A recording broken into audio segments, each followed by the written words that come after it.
Welcome to Söndagsöppet, Mr. Roger Moore.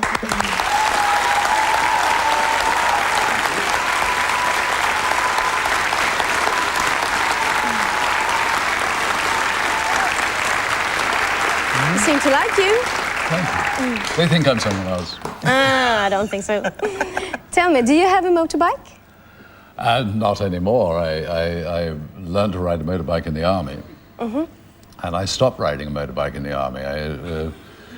Well, the bike went on and I stayed behind, I remember. And I sat down rather hard, I remember, in the middle of a road in Schleswig-Holstein. Oh. And that was the end of my motorbike. Except I did do, the closest to it was wet biking. What's that? In one of the bonds. It was the first time it had ever been seen on the screen. And I think they call them jet skis now, but then it was a wet bike. Yeah. Okay. And the awful thing for me was I was in uniform and I was made up, my hair was lacquered, and I had to go out to sea and be photographed by a helicopter. So there was nothing around me.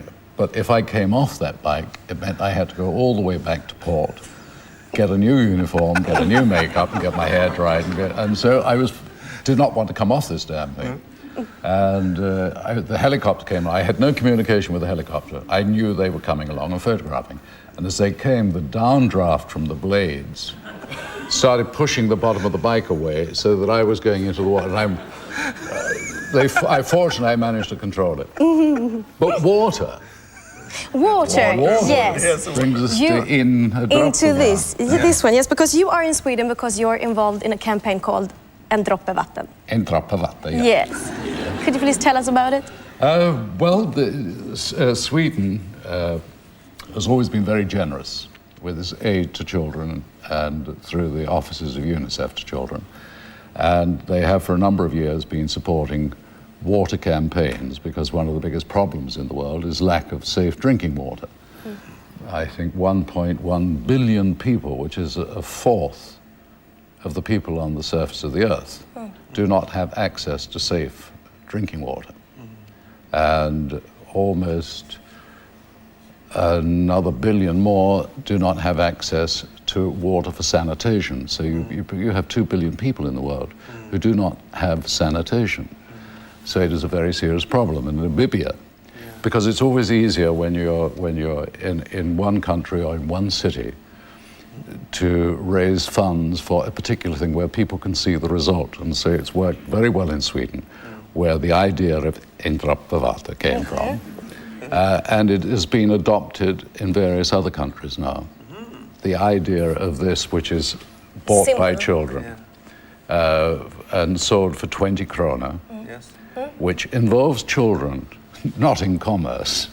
But the point is they get 5 krona go to a project that the school is interested in. The other 15 krona goes to Namibia for safe drinking water.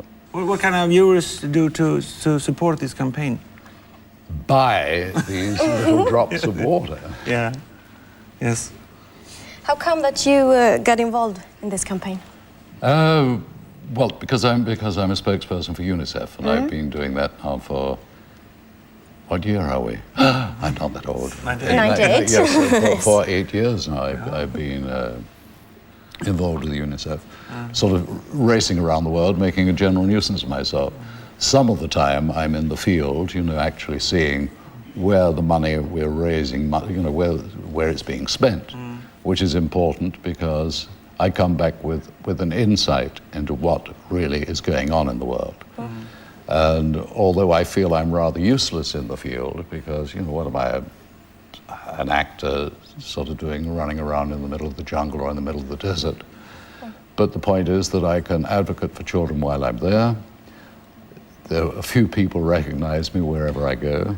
And I see firsthand, for example, in Honduras and in Guatemala and various other countries in Central America and in South America and Brazil, I've seen the excitement there is on a child's face when a tap is turned on, which is the first time they've ever seen a tap. And we don't just go to a little village or remote village that does not have running water and say, here is money, build yourself a well. We supply equipment, they supply labor, and so they become part of it. And I remember turning on one tap, and the first time water had actually sprayed out in that village, and it was quite, it was like being at the birth of septuplets. I mean, it's about the only way I can describe it, you know, the excitement. Mr. Moore, you like Sweden?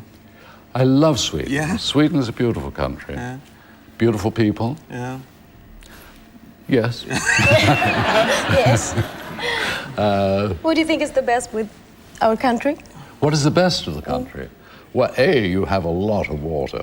And water Yes, everywhere. beautiful. No, I think it is a very calm, it's a rather peaceful place to be. It's sort of funny coming from somewhere like New York or London, and they say it's rush hour.